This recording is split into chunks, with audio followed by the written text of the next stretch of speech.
Hi everyone, Zoe and I thought we'd do a different type of video for you today and focus on some simple but effective ways that you can build your coaching practice. So you might be watching and be a qualified coach and struggling to build your practice, or you might be somebody that's thinking about transitioning into a coaching career and a bit worried about how would you build a coaching practice. So just a 5-minute quick video with some hints and tips for you today. Yeah, so lots of places you can go to learn more and more about this. But first thing that comes to mind for me is creating a free resource. So a free download on your website, a free video like this, like we do.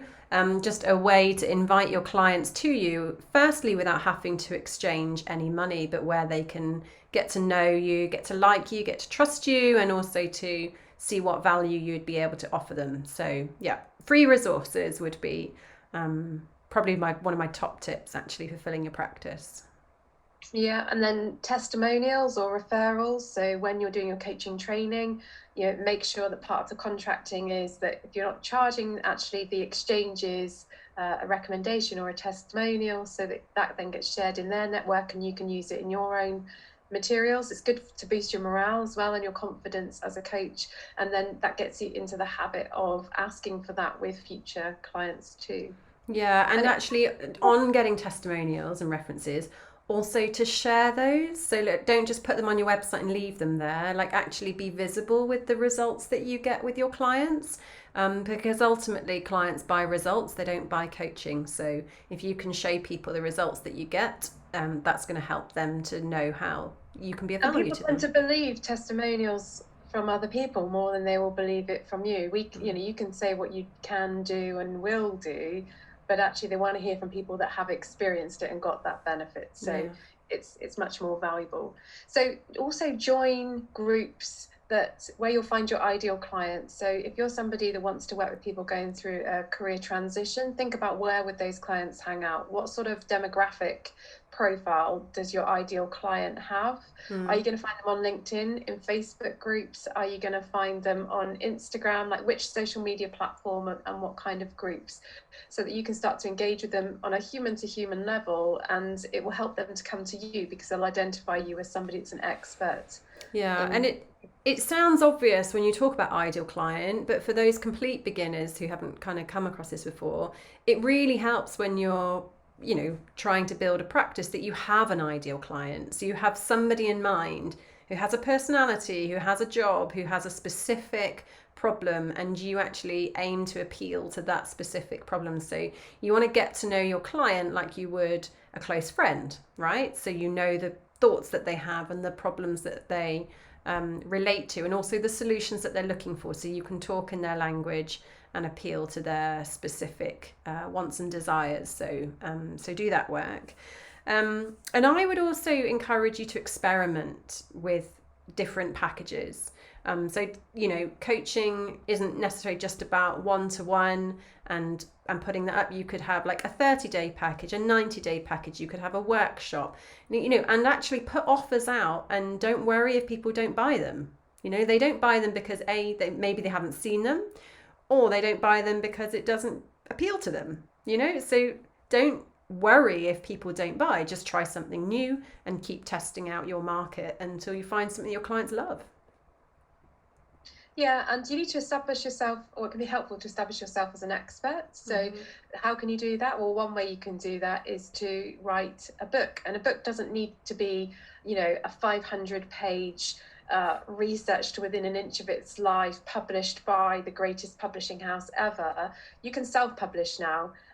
You can create beautiful things in Canva, and it could be, a short book or a little pocket book, that they might call it. So there's lots of different things where you can take control around how you can build your name and your credibility. And so the more avenues that you've got for people to find and connect with you, the better. So podcasts are another Mm-hmm. example. Some people really like to learn and listen through listening rather, and some people love to have a book in their hands and read it. And then you might think about, how do you get PR? So do you want to engage with somebody that can manage that for you? Are you going to outsource it, or are you going to to be your own PR person.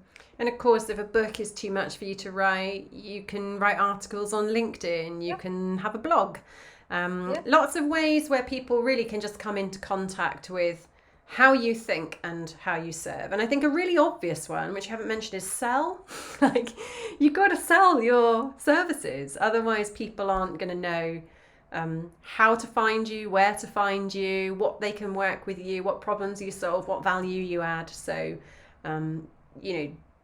being prolific, I suppose, out there. And I guess where that leads me is if you want to fill your practice, is to do the mindset work, because most of the things that will be getting in your way of filling your practice will probably be about mindset, not necessarily about strategies. So how confident... Fear of rejection, how confidently you show up on social media, how... how often you sell, whether you have a fear of failure that, like I said before, are you worried that if you put an offer out and no one buys it, is that stopping you from putting the offer out? Like, there's a huge amount of mindset work, and I would say quite a big leap when you go from training to be a coach to then going to sell. Your mindset is the thing that gets in the way, isn't it? Yeah, and we've absolutely been there. And I think it doesn't matter what level you're at, right? There's always mindset work that you discover no matter how far down you are on your journey. So consistency is key. You've got to decide where you're going to show up and how you're going to show up, as your authentic version of you. You might change some of your messaging along the way as your coaching practice evolves, as you invest more in your own development, but consistency is key. And actually, I think that's much harder than it sounds. Most people want to just be coaching. They don't want to be investing time in business development. So you have to value that time. That's part of growing your coaching practice. So investing in learning development is important. And, I think the advice generally is to invest about 10% of your profit into your personal development. And as a coach, you have to keep up your accreditation and to continue to progress. But what happens when you invest in your development is you build your network. You meet other people. If you invest in a coaching specific training, you're going to meet other coaches. That may open up opportunities for associate work. If you invest in training around marketing that perhaps isn't, the coaching work itself, you're going to meet other people that maybe have never met a coach or have been looking for a coach that might want to engage your services in that way. So whichever way it is, we've always found, and we have year on year invested in our development, that the return on investment from that is always so much more than invested originally. And that can feel like a really big leap when you're starting out and you perhaps don't have, a great deal of income in the beginning.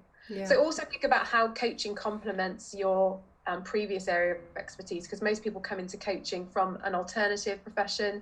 HR is an obvious example, but we have lots of people training with us who come from a marketing background, or we've had people from a theatre background, all sorts of different backgrounds. Yeah, and I would also add, in terms of how else do you feel your practice, think about collaborations. You don't have to do it all on your own. It can be quite frightening to do it on your own. It can feel lonely. So, as you come into contact with great coaches and you feel like you've got a similar audience or similar desires, then collaborate. We're not here to compete with each other. There's clients for everybody. So just find someone who you have a real connection with and think of a great collaboration, put it out to the market and see what happens. So have fun, I think. Have fun with it. Like, it's a great industry. Yeah.